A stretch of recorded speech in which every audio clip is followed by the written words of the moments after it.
Hello, welcome to Arab Business. Egypt's overall budget deficit fell to 253.7 billion Egyptian pounds, or 12.4% of the GDP in the fiscal year of 2013 and 2014, from 13.8% of GDP in 2012-2013, according to a new report released by the Central Bank of Egypt. The report also indicated that total revenues of the budget sector amounted to 400.1 billion Egyptian pounds in the fiscal year 2013 and 2014, and total expenditures of 643.1 billion Egyptian pounds. The Finance Ministry's August report says that the budget deficit is estimated at 240 billion Egyptian pounds, while total government debt will reach a sum of 2.2 trillion Egyptian pounds at the end of 2014 and 2015 fiscal year. Tunisia has imposed new taxes, including a departure levy on foreign travelers, to narrow a deficit expected to reach 8% of the GDP this year. This week, the government started to impose $17 departure tax on non-resident foreigners, with the Finance Ministry saying the move would raise $100 million between now and the end of next year. As part of its further plans to raise state revenues over the next 6 months, the government is to also deduct 10% of income from public and private sector employees who earn more than 12,000 dinars, raising 320 million dinars.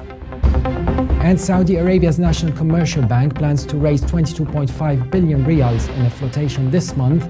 It said in a statement, the biggest ever share sale in the Middle East. The sale by the kingdom's biggest lender by assets will see 300 million shares offered to Saudi individual investors and 200 million shares to the state-run public pension agency at a price of 45 riyals per share.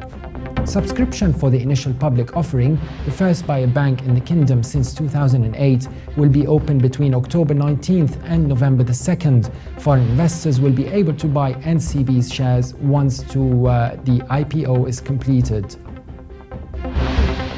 And Vodafone Qatar says it has reached a non-binding agreement to buy state-owned Qatar National Broadband Network and expects to complete the deal by the end of 2014.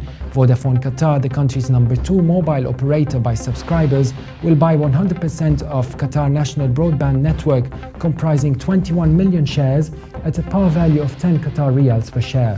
That would equate to a deal worth 210 million riyals, although Vodafone Qatar did not say whether it would actually pay par value for the shares.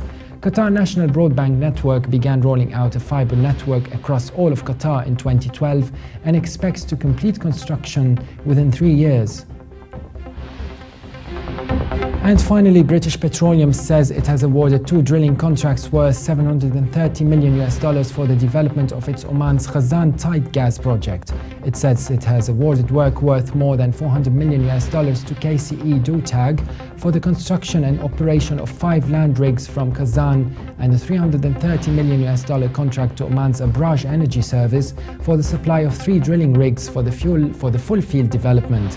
British Petroleum expects to invest around $9.6 billion over the full field development, in accordance with its 60% stake in the $16 billion project. State-owned Oman Oil Company Exploration and Production will have a 40% stake. For more updates, visit us on Levant.tv.